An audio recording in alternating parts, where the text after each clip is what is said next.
DSP சார பாக்க போனப்ப அப்படிதான் சார் சொன்னாங்க. எங்க கம்ப்ளைன்ட் கொடுத்தீங்க? ஆண்டிபட்டி அனைத்து மகளிர் காவல் நிலையத்துல கண்டுபிடிச்சு கொடுத்துருக்கேன் சார். கண்டுபிடிச்சு கொடுத்துருவேன், கண்டுபிடிச்சு கொடுத்துருவேன்றாங்க. ஒரு தான் பண்ண மாட்டேன்றாங்க சார். 2025 என்னோட பொண்ணுக்கு போக்சோ வழக்கு பதிவு செய்யப்பட்டுள்ளது. இது வரைக்கும் எந்த ஒரு ஆக்ஷனுமே எடுக்கல. நானும் ஒரு 18 இடத்துல கொடுத்துருக்கேன். வாரம் வந்து மாவட்ட ஆட்சியரை பார்த்துக்கிட்டு தான் இருக்கேன்.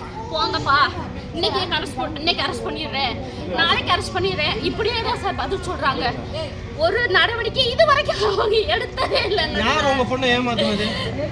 ராமகிருஷ்ண சேர்ந்த ராமகிருஷ்ண மாயன் சார், ராமகிருஷ்ண மாயன் சிவபாரதிங்க சார். இதுவரைக்கும் அக்யூஸ்ட் அரெஸ்ட் பண்ணவும்ல, அவங்க வீட்டார கூப்பிட்டு விசாரணை பண்ணதும்ல.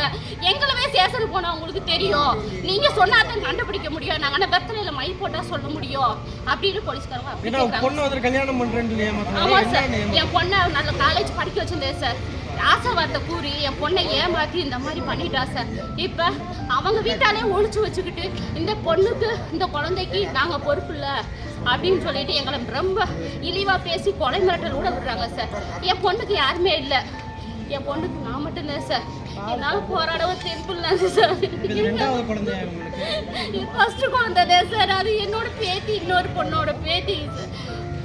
என்னால போராட முடியல. நானும் வர வந்து இன்னைக்கு தான் எனக்கு நீதி கிடைச்சிடும், நாளைக்கு தான் நீதி கிடைச்சிடும், வர வந்து போறேன் சார்.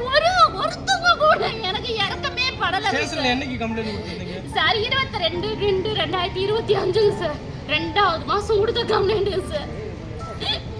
என்ன சொல்றாங்க? போன ஸ்டேஷன் சார் போனா ஒரு வாரத்துல கண்டுபிடிச்சிடுறேமா, 4 நாள்ல கண்டுபிடிச்சிடுறேமா, இல்ல நான் வெத்தலை மை போட்டாமா கண்டுபிடிச்சு சொல்ல முடியும்னு கேக்குறாங்க சார். ஏழைகளுக்கு ஏழையா பிறந்தது குத்தம் தானே சார்.